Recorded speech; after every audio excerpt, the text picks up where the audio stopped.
আপনার এই কষ্ট দেখে আমার ছুটে আসি, আপনি যে ফোন করে যে আমি শুধু একটাই কথা বলবো, আমি ভগবানের কাছে রোজ বলি, ঈশ্বর তুমি আমার ছেলেটাকে দাঁড় করি তো আমি যেন কাউকে দিতে পারি। আমাকে এখন নিতে হচ্ছে, এটা আমার কাছে খুব কষ্ট, কিন্তু আমাকে যে লোকের কাছে তোমাকে বলতে হচ্ছে। জি বাংলায় রান্না করেছেন তাই তো? হ্যাঁ, জি বাংলায় করেছি। আর কোথায় করেছেন? আকাশ বাংলায় করেছি। আকাশ বাংলায় জি বাংলায় রান্না করেছেন? আচ্ছা, এনি বাংলায় করেছি, একটা দুটো করে এপিসোড করেছি, বেশি করিনি। একটা ব্যবসা ছিল নাকি বড় বাজারে? বড় বাজারে নিজস্ব দোকান ছিল, মানে সেগুলো কি হলো? সেগুলো ফ্যামিলি প্রথমে বিজনেস ছিল আমাদের, তারপরে ওটাকে মানে ফ্যামিলিগত ঝামেলার জন্য বিজনেসটা উঠে যায়, কিন্তু তারপরে আমি আর বাবা মিলে দোকানটা একটা নিয়ে আমরা উপরতলা সেকেন্ড ফ্লোরে একটা ভাড়াতেও দোকান করেছিলাম। আচ্ছা, কিন্তু যাই হোক একটা আমাদের জিএসটি, তাহলে আপনি তো ভালো ব্যবসায়ী লাইন আপনার। হ্যাঁ, আপনি তো ভালো ব্যবসা জানেন। বড় বাজারে আপনার এনএস রোডে দোকান ছিল তাই তো? আচ্ছা, গুপ্ত তো বিশাল বড় মার্কেট, তো ওইখানে আপনাদের দোকান ছিল, ওই ব্যবসাটা নষ্ট হয়ে গেল? ওইখানে নানা রকম কারণ, বয়সও হয়ে গেছে।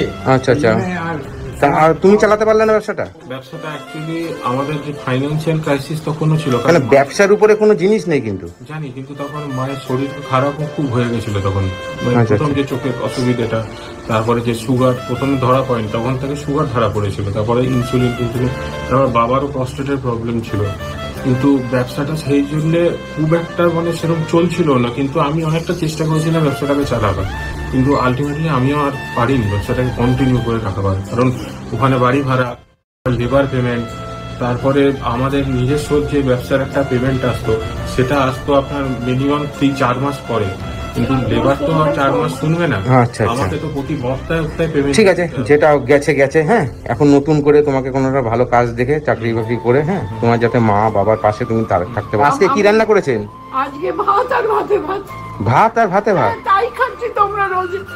আমরা মাছ মাংস পেঁয়াজ ওসব খাই না, ওসব ভুলে গেছি আমরা খাওয়া। সকালে কি খেয়েছিলেন? সকালবেলা পাউরুটি আর চা। সকালে পাউরুটি আর চা, আর দুপুরবেলা আলু ভাতে ভাত? সে কি, আমার সত্যি খারাপ লাগে, এই কষ্ট দেখলে আমার নিজেরই কষ্ট হয়। আর ডিম দুটো একটা এনে রেখে দিয়েছি, রাত্রিবেলা একটু রুটি আর ডিমের মামলেট করে খেয়ে নেবে, আর কি করবে।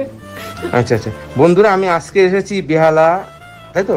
বেহালা শকুন্তলা পার্ক। এর আগেও দেখেছেন মাসিমার ভিডিওটা, আপনারা অনেকেই আপনারা এসেছিলেন, অনেকে ফোন করেছিল, যারা যারা আমাকে ফোন করেছিল তাদেরকে সবাইকে আমি নাম্বার দিয়ে দিয়েছিলাম, মাসিমার ঠিকানাও দিয়েছিলাম। তা যাই হোক, মাসিমার কাছে এসে কিছু মানুষ সহযোগিতা করেছে, তাই তো?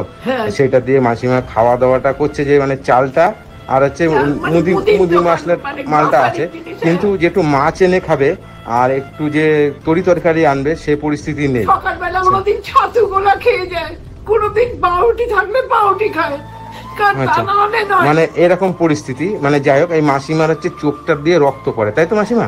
আপনি আগে সুগারটাকে কন্ট্রোল করেন, সুগার থাকলে আপনার চোখের অপারেশন হবে না, ঠিক আছে? আর আমি আজকে কিছু আপনাকে টাকা দিয়ে যাচ্ছি, ঠিক আছে?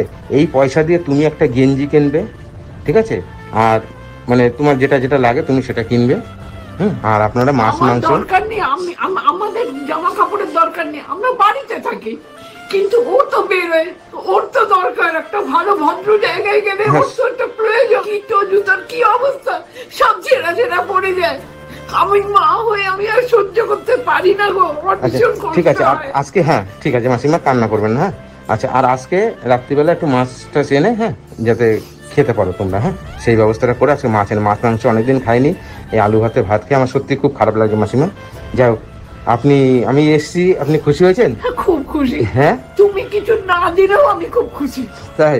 কারণ তুমি এসছো, তোমার দ্বারা তো আমি এতগুলো জিনিস পেয়েছি, কিন্তু তুমি না থাকলে তো আমাকে কেউ চিনতো না, কেউ দিত না। আচ্ছা, আমি তো অকৃতজ্ঞ নয় আমরা।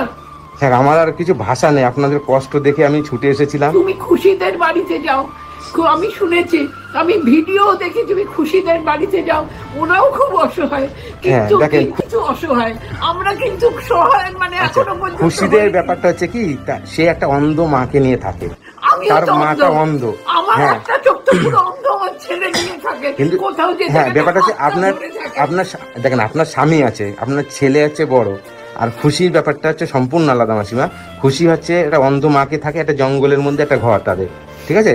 তার মা, সে আর তার মেয়ে, মানে খুশি আর খুশির মা দুজন মিলে ট্রেন মাঝে ভিক্ষা করতো, বুঝলেন? হ্যাঁ, সেটা এখন আর আমি ভিক্ষা করতে ভিডিওতে- হয় না। না। আমি জবে থেকে তাদের বাড়িতে যাই, তাদের কিন্তু আর ভিক্ষা করতে না, যেতে তুমি হয় না। যেখানে যাও আমি কিন্তু সেখানে তাদের বাড়িতে সব প্রতি কিছু মাসে হয়। যাই, তারা আমি যদি না যাই তারা কি খাবে? তারা কি খাবে? হ্যাঁ, একশো- তাহলে আবার কি এখন কি অত বড় মেয়ে ওর মাকে নিয়ে ভিক্ষা করতে যেতে পারবে কি? হ্যাঁ, পারবে বলেন মাসিমা? না, ওর জন্য আমি- না, ওই- উচিত নয়। ওর জন্য আমি প্রত্যেক মাসে খুশিদের বাড়িতে যাই। বিশ্বাস করবার দেখে না, আমাদের দিকে তাকায় না, কারণ আমরা গরিব তো না, আমাদের দিকে কেউ তাকায় না গো।